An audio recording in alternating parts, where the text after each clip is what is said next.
And in that regard, you've got a vested interest in what is really I don't know if it's the only parade in Metro Phoenix in the Valley, but it's certainly the big one and the one that people talk about, the one people think about. Why is that? So I think that perhaps people don't want to work on Thanksgiving. No, I don't know. It's the only parade on Thanksgiving Day, not only in Arizona, but in the entire Southwest. The only other parade that we know of west of the Mississippi is in Houston, and it's actually not as large as our parade. It is longer running than ours, but ours is the only one in Arizona, which I think is phenomenal, and we love it. If you've not seen it, it's truly like Mayberry. It's just a wonderful little experience. At first I thought, it's kind of weird. Like, why doesn't Phoenix have one too, and why doesn't that? But I guess if in a relatively concentrated area, you don't want 6 parades, right? Because which one do you go to? You know what I mean? If you're a marching band, which one are you going to go to? It's probably better, kind of in this case, kind of putting all your parade eggs in one basket. Right, absolutely. And it's really well attended, and we have a wait list. It's already quote unquote sold out for registration. And so it's very popular, and we're excited because this year is a special one. We have an anniversary that we're celebrating. So it's just a ton of fun, and it's definitely a local family tradition. Okay, nice teasing there. What anniversary? Okay, so it is the 40th anniversary. The first Fountain Hills Thanksgiving Day Parade was in 1984. So, how did it start? Can you do a little history? Yes, of course. So apparently a resident from Detroit, Michigan moved to Fountain Hills and called the Chamber of Commerce in the early 80s and asked about the Thanksgiving Day Parade.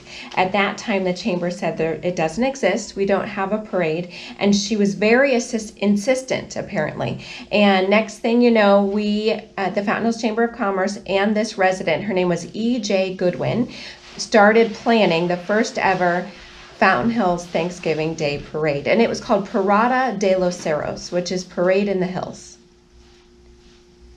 I need to mute this thing. Why do you think it caught on? The very first one had over 50 registrants in it. And so for the very first one to be so popular, apparently Pat McMahon from the Wallace and Ladmo show, the chair of our board of directors, was the parade marshal and the leading marshal in it, and the VFW was a part of it. Auto clubs were a part of it, local businesses. I think that everyone just rallied behind an opportunity to celebrate together in this really hometown type of event. And I think it just caught on because everyone realized what an enjoyable way it is to come together as a family before you start cooking and getting into the regular celebrations of Thanksgiving Day. I can tell you that as a beginning reporter, covering a parade is not a great assignment because you're working a holiday and basically you're just walking around asking people, are you having a good time? Yeah, I'm having what are they going to say? Yes, I'm having a good time. Right. But the worst part of it is the dreaded crowd estimate. Do you have an idea of the kind of crowd you get? Yes, we do get around 5,000 to 6,000 people in attendance. And it is just something, too, because people truly tailgate out there. They meet their entire families out there. They bring food. It's like a full picnic, even though it's Thanksgiving Day and they're going to have a huge feast later. It's quite something to see. And then all the kids, it's exciting because the parade follows the Fountain Hills Turkey Trot. So we have a ton of people who come out for the 1 mile walk or 5K run, and they're dressed up as turkeys. It's a sight to see for sure. Now, there are a lot of turkey trots.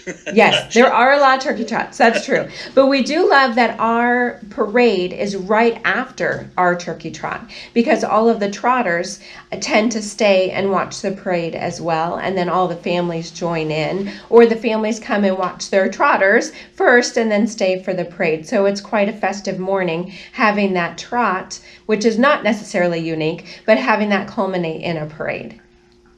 Well, and in fairness, I mean, not that, I mean, a turkey trot, any big race is a big undertaking, but it ain't a big parade undertaking. Right. You know what I mean? Right.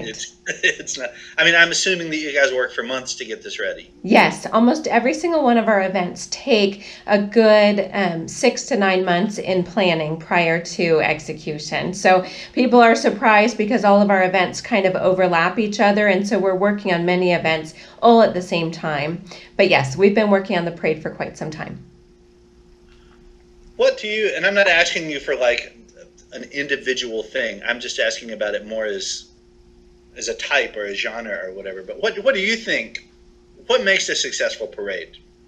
So I do think a theme for sure. So every single one of our parades have a theme. For example, because this is our 40th anniversary, our theme this year is Best of 1984. And then we also have Golden Turkey Awards, and they're just what you imagine. They are a cheesy little trophy with a golden turkey right on top.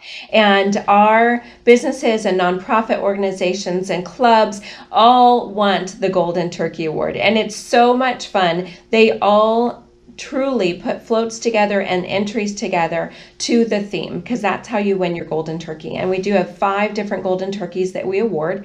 And so it's just really, people really come together and work hard on delivering a great float or a great entry so that they can get this cheesy little golden turkey award, and so that they can show off for their family and friends with their entry.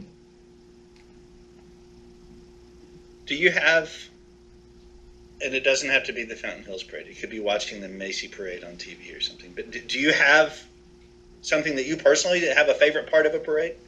You know, I have to say a crowd favorite, and probably a favorite for me as well. For one, everyone loves pets and littles. You know, little kids and pets are definitely a favorite. Having horses in the parade, make sure you always have a pooper scooper behind, but everyone loves to see the big horses come through. But beyond that, marching band is always a favorite, and then we have a dance company, a local dance company, KDA Dance, that almost always wins a golden turkey, and deservingly so, because they go all out to theme and costumes and rehearsals and time, etc., and you can tell. And so definitely the littles, the little kids, the pets, dancing, music, it all makes for a really great parade. And we do limit our entries to 70. We might have to up it a little bit this year because it is our anniversary and we already have a long wait list. We might have to push it up to 75.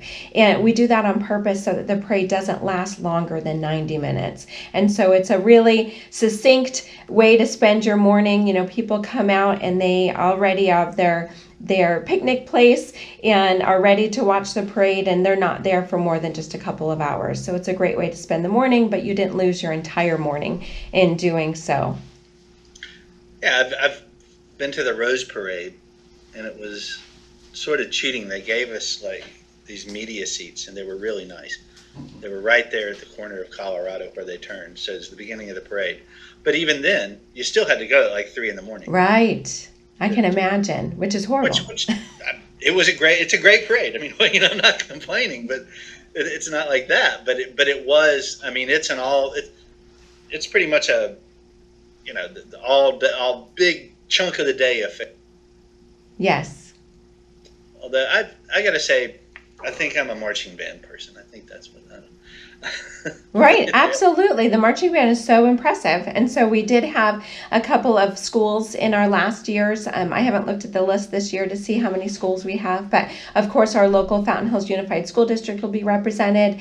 And we have pommies and cheerleaders and dancers, and everyone loves that. And we even had a band last year that played on a trailer some holiday music. It's just a ton of fun. We've invited a couple of celebrity type announcers that we're hoping, we've not heard from, but we're hoping that we can secure a personality to be our announcer this year. But if not, we do have at the Curve an announcer station, and the parade is sponsored by a couple of big companies in Fountain Hills, which might sound like an oxymoron. There are not a lot of big companies in Fountain Hills, but the developer of our area, MCO Properties, Arizona Propane, and the Beauty Lounges all sponsored our holiday classics this year.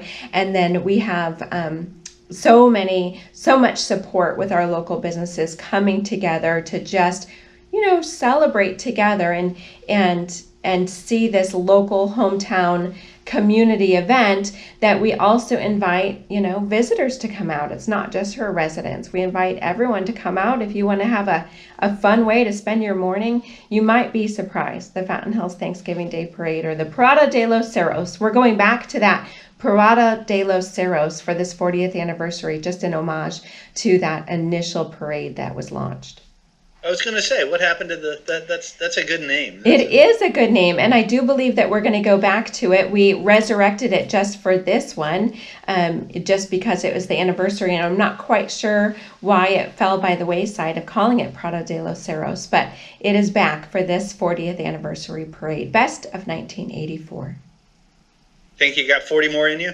Absolutely. I hope we have 40 more in us. Absolutely. Okay, great. This is good.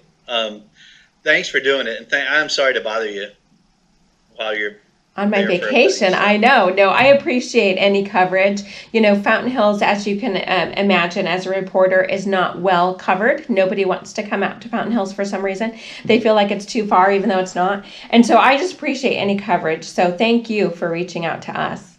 Oh, no. I mean, it's just funny because I was looking around, and you think Arizona doesn't necessarily have the number of traditions, Thanksgiving traditions and stuff that other places have. But this and the Territorial Cup, the ASU and U of A playing football. Yep. Which now TV kind of controls more, so it's not as, you never know quite when you're going to get that one anymore.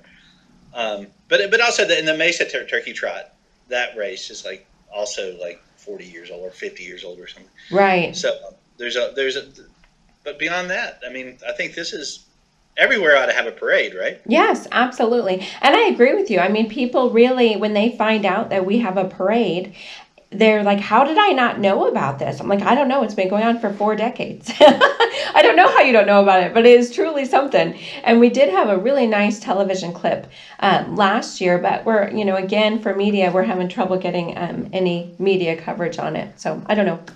We don't do it for media. We do it for our community, and it's lovely and beautiful, but it'd be nice to let others know about it too. So again, we appreciate you sharing about it. Yeah, shouldn't do anything for media, and I'm in the media. So.